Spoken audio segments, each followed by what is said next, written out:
इस एपिसोड की स्टार्टिंग होते ही हम एक डेजर्ट को देखते हैं जहाँ पर खुदाई का काम चल रहा होता है। वहीं पर हम एक आदमी को गाड़ी से आते हुए देखते हैं जिसके हाथ में एक स्पाइडर का टैटू बना हुआ होता है। वही खुदाई के दौरान उन्हें एक गुफा दिखाई देता है।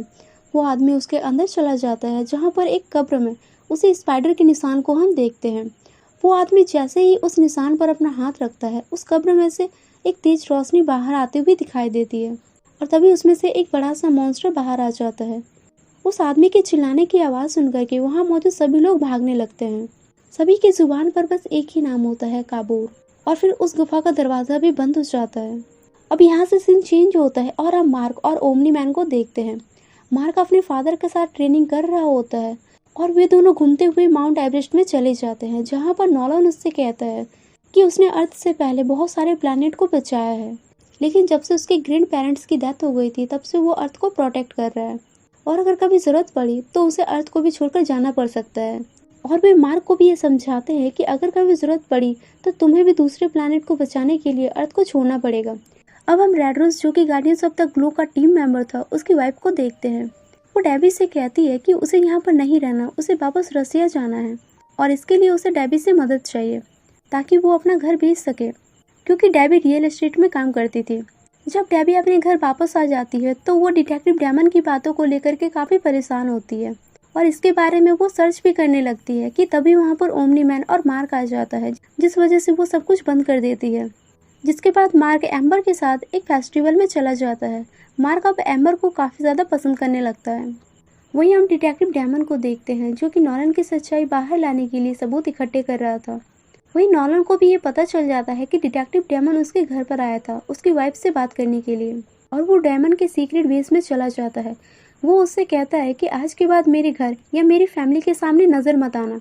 डेमन उसकी बातों का कोई जवाब नहीं देता है क्योंकि वो जानता था कि उसकी वाइफ भी उस पर अब शक करने लगी है। अब हम रोबोट के द्वारा तैयार किया गया नया गार्डियंस ऑफ द ग्लो की टीम को देखते हैं जो कि पूरी तरह से तैयार हो चुकी होती है। वही सेसल स्टेटमेंट आकर के सबसे कहते हैं कि अब तुम सबका हार्डवर्क शुरू होने वाला है।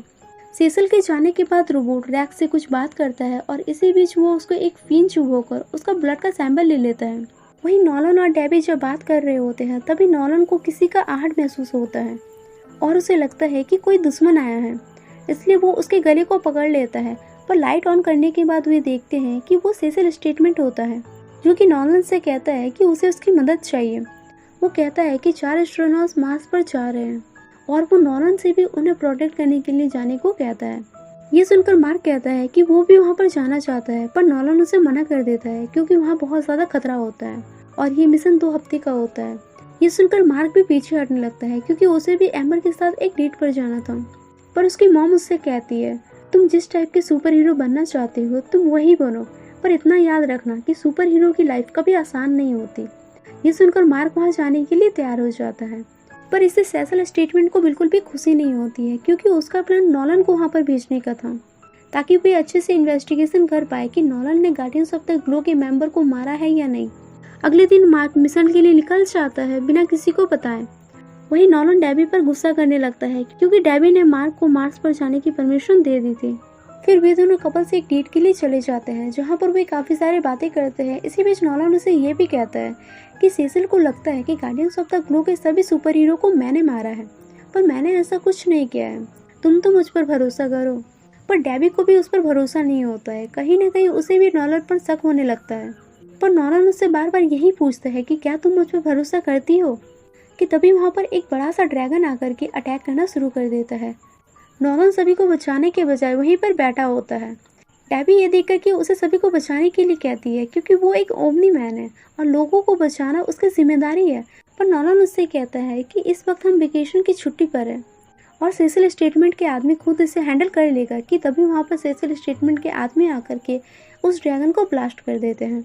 वहीं हम मार्क को देखते हैं जो कि मार्स पहुँच चुका होता है। एस्ट्रोनॉट्स जैसे ही मार्स पर पहुंचते हैं मार्शियंस उन्हें पकड़ लेते हैं। जो कि मार्क छिपकर आया होता है तो उसे कोई नहीं देख पाता है। वहीं मार्क सभी एस्ट्रोनॉट्स को ढूंढता हुआ मार्शियंस के प्लैनेट में चला जाता है जहां पर उसकी लड़ाई कुछ एलियन से हो जाती है और वे उसे बंदी बनाकर अपने लीडर के पास ले जाते हैं। वहीं मार्क मार्शियंस के लीडर से रिक्वेस्ट करते हैं कि वे इन सभी एस्ट्रोनॉट्स को वापस जाने दे क्योंकि उनका इन सब से कोई लेना देना नहीं है। पर वहाँ के लीडर सबको मारने की बात करते हैं। मार्क जब ये देखता है कि इतना समझाने के बाद भी वे नहीं मान रहे हैं, तो वो उनसे फाइट करके उन सभी एस्ट्रोनॉट्स को सुरक्षित अर्थ में ले जाता है। जाते वक्त वो मार्स से एक पत्थर का टुकड़ा उठा लेता है, जिसे वो एमर को गिफ्ट करता है। वहीं हम डिटेक्टिव डैमन को देखते हैं, जो कि इन्वेस्टिगेशन कर रहा होता है कि तभी सेसिल स्टेटमेंट उसे अपनी इन्वेस्टिगेशन बंद करने को कहता है, पर डैमन उसकी बात नहीं सुनता है। तब सेसिल कुछ रिचुअल परफॉर्म करता है और उसे वापस हेल में भेज देता है, क्योंकि सेसिल स्टेटमेंट अपनी इन्वेस्टिगेशन को प्रॉपर तरीके से करना चाहता था। उसे लग रहा था कि शायद डैमन की वजह से उनकी इन्वेस्टिगेशन में रुकावट आ सकती है, या फिर नॉर्मल पहले ही सबको मार करके सच को बाहर आने नहीं देगा। वही टैबी को अपने हस्बैंड पर और भी ज़्यादा शक होने लगता है, और ये शक दिन ब दिन बढ़ते जाता है, जिसकी वजह से वो अब नॉलन के साथ वैसा बिहेव नहीं करती है जैसा वो पहले करती थी। एपिसोड के लास्ट में हम रोबोट को देखते हैं, जो कि रैक्स के ब्लड सैंपल से एक सीक्रेट चैम्बर को खोलता है, जहाँ पर वो एक मॉन्स्टर को बना रहा होता है, और उसके बाद वो कहता है फेस 1। इसी के साथ ये एपिसोड ख़त्म हो जाती है। तो गाइस, एपिसोड 1 से लेकर के अब तक की एक्सप्लेनेशन आपको कैसी लगी हमें कमेंट में ज़रूर बताएं। Thanks for watching.